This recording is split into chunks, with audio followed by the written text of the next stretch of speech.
Well, good afternoon, everyone. Sorry to hold you up. We had a visit between the Deputy Prime Minister and Minister for Foreign Affairs with the Trade Minister, the Secretary for Trade, Liam Fox, which we didn't want to cut short. I want to start off today by giving an update on where this coalition government currently stands on our ambitious 100-day plan. Cabinet today focused on furthering key elements of that agenda. After being sworn in just over 4 weeks ago now, we did say that we would make a priority of issues that mattered most to this government, and we've done that. On Thursday, we will pass legislation extending paid parental leave, lifting it to 26 weeks by July 2020. The Healthy Homes Guarantee Bill, given our focus on housing and quality housing, will be passed by the House in the next 2 weeks. On Friday, Finance Minister Grant Robertson, in a major speech as Finance Minister, will announce the date of the half-year fiscal update and the budget policy statement. And this is part of our focus on delivering other elements of our package. And we will be shortly introducing legislation to give effect to the families package. That includes Best Start, the winter energy payment, and also increases to Working for Families. And finally, we promise to make post-secondary education more accessible, both for those who are leaving school and entering into that next phase of education, but also those who are in existing jobs who may never have accessed post-secondary training or education. We're making good progress on that commitment, and it will be available to those eligible from 1 January 2018. We're proud of the progress that we're making. It has been an ambitious work program. We of course are working that through whilst maintaining the work of government, including bilaterals with secretaries of trade. We're open for questions. What did you talk about with Mr. Fox? Are you asking? Mine was a very brief conversation, so I'll hand over to the Minister for Foreign Affairs. The talks and Mr. Peters, what sort of things did you talk about with Mr. Fox? We talked about the need for the interests of New Zealand to be foremost in their consideration for a lot of reasons to do with their leaving the European Union, not to delay their negotiations with us until they've completed that departure, but work at it at the same time, and looking at the multifaceted interests we've got, including all the way to Five Eyes and security with the UK, and he seriously appreciates that.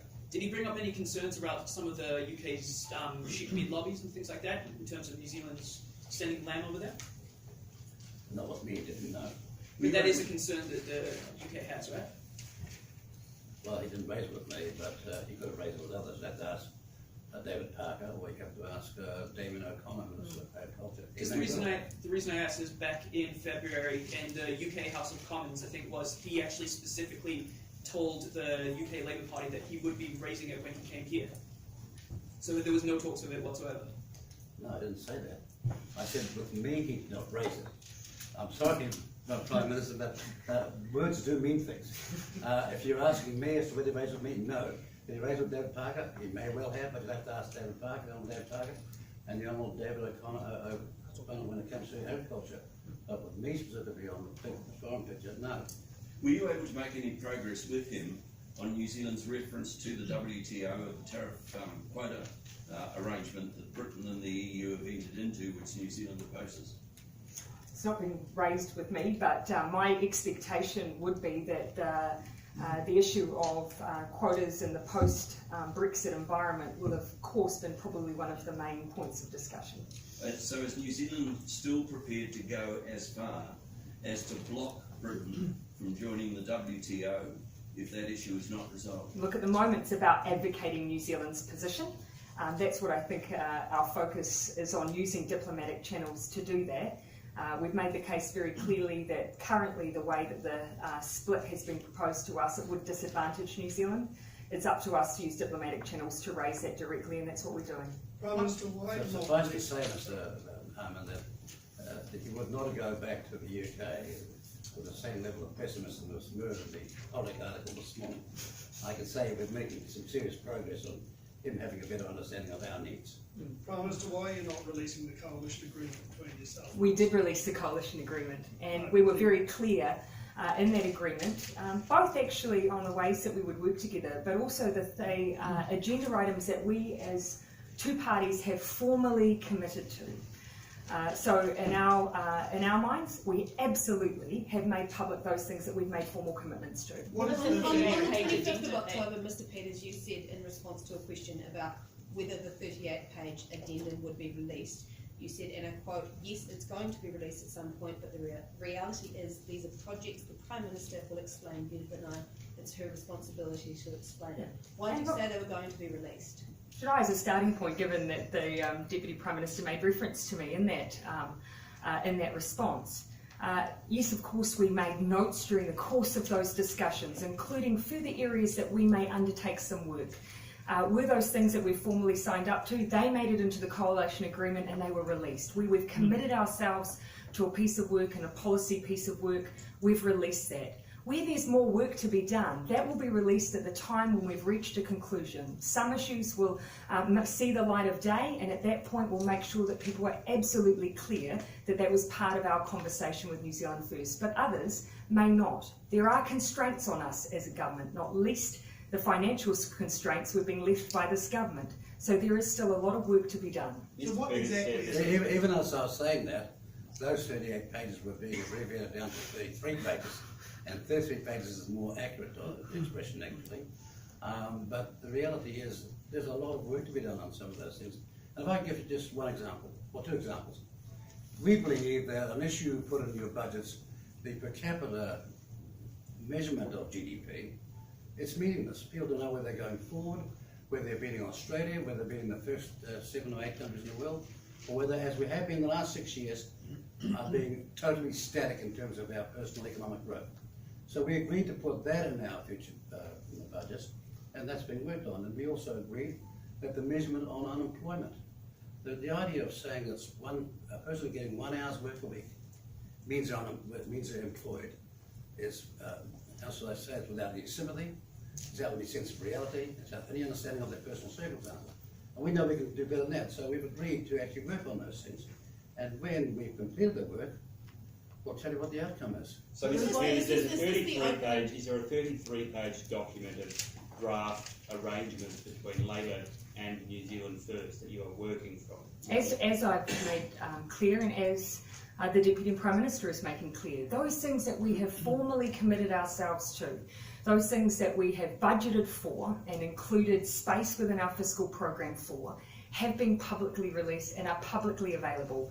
There are other areas that we may explore together that may be found to be unworkable, that may be found to just be fiscally irresponsible, that may never be progressed. There is always, every government has a work program, things that they look into. At the moment that we see some benefit and that it's something that will progress, that's the point at which it will be made public. Does the document contain Sorry? Does the document contain directives to ministers? As I've said, it is not a formal document. It is not a government document. It's a document of elements that we may progress and that we may not. So the Deputy Prime Minister was wrong to say that it included directives to ministers? There are areas, as I've said, that we're exploring. Can I just say, could we have the full quote? There are directives to ministers. No, I've read that quote. I mean the full of the view when I explained what I was talking about. The rest of it I don't see there. So writing articles of convenience to suit a certain line like this is a secret agreement is demonstrably and palpably false. I was talking about how we will compartmentalise work of the type I've just discussed, send it off to ministers, ask them to do some work on, see what the outcome is and what the result is. That's what I meant by that. And the full quote, if you'd like to go and see what I said on that day, as opposed to the very selective vignette you've given, will explain that.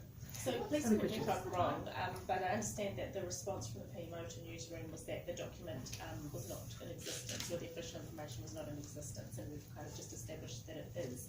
Is it more, are you saying that it's under active consideration? I don't consider it to be a formal document. I have not had it in front of me since I was leader of the Labour Party in opposition. It has not been distributed to ministers, so under that classification, I do not consider it to be a formal document for the purposes of the OIA. But in terms of transparency, yes, The moment that we pursue a piece of work that looks like it will become formally part of our agenda, then it will be made public and it will be made known. Is this Releasing agreement? the 33-page document. I mean, Sorry? if you're clear that it's a work in progress, what's the harm in releasing it to the public? Because Why is it in the shadows? we're certainly not leaving it in the shadows. Every government, before that they release anything that is something that's still being discussed, if it's a policy that's under development that may not ever formally see the light of day because it's found to be, for instance, simply unaffordable, every government maintains the right to keep that back until that work's been done. We are not unusual in that regard. Does this document contain any advice to ministers about areas in their portfolios that they may wish to? Nothing has been distributed to ministers. But does the document contain any advice that could be given? As I say, nothing has been distributed to ministers. Who's seen the document? Just you and Oh, we've had conversations about it again. Neither of us sat down, signed off an official document that then became a formation of the government. That document was released, it's in the public domain. Everything else is an annotation around our discussion. Some of it will be worked on, some of it will not. So why did the Deputy Prime Minister say this Word document would be made public? Because he did. And as he's explained, at the time that those elements are worked through and found to be workable options and ideas, then they will be released. Is this the open and transparent government that you promised? Yes, indeed. In the same way that any government often pursues policy areas that never see the light of day. But Mr Peters said the document would be released, not elements of the document as we said. The things that we pursue as a government will absolutely be transparent. So is he wrong to say that in the first place? No, I don't believe so. Well, I mean, Moses came down from the mountain, they only had 10 commandments, right? But there's a lot in the Old Testament as well. Is this a 33-page document? You're not like that, Moses, are you? All right. I'm only here because the Prime Minister asked me to be here this famous. This is not Zimbabwe all over again. All right, any other questions? Folks, I'm mindful that I do have a flight.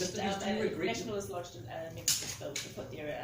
parental yeah, leave? will the government be objecting that when they raise the motion? Yeah, one of the issues with the document that's been put forward, the SOP that's been put forward by the member, is that there are some issues that won't necessarily make that bill workable. So what we've done instead is taken the idea.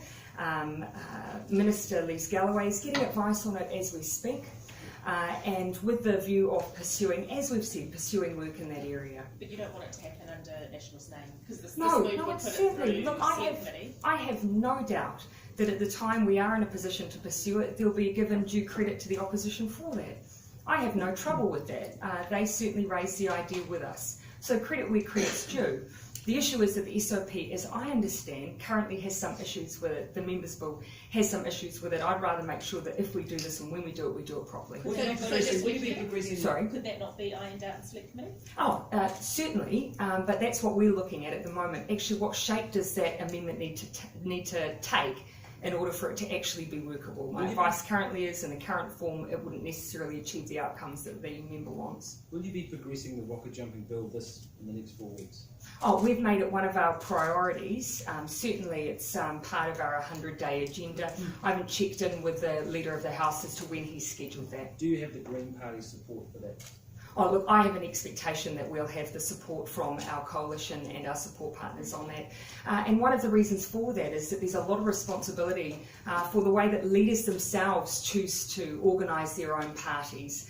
So there is some discretion there as to how they choose to manage their own members. So there is discretion there. There was a listing on the dark web last week for a painting that was alleging to be one of the Lindau paintings. Yes. Given that it's a national treasure, if the listing is in fact true, would the government look at buying that painting back? That's something at the moment I've referred queries to the Ministry for Arts, Culture and Heritage, because I'm sure that there'd be some way that they choose to respond to these kinds of issues, a policy on the way that they respond to stolen goods. So I've left that for their advice. I haven't received official advice on that yet.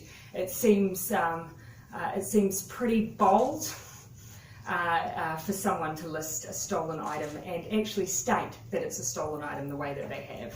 Just a question for Mr Peters. The bins, we're looking to release those next week.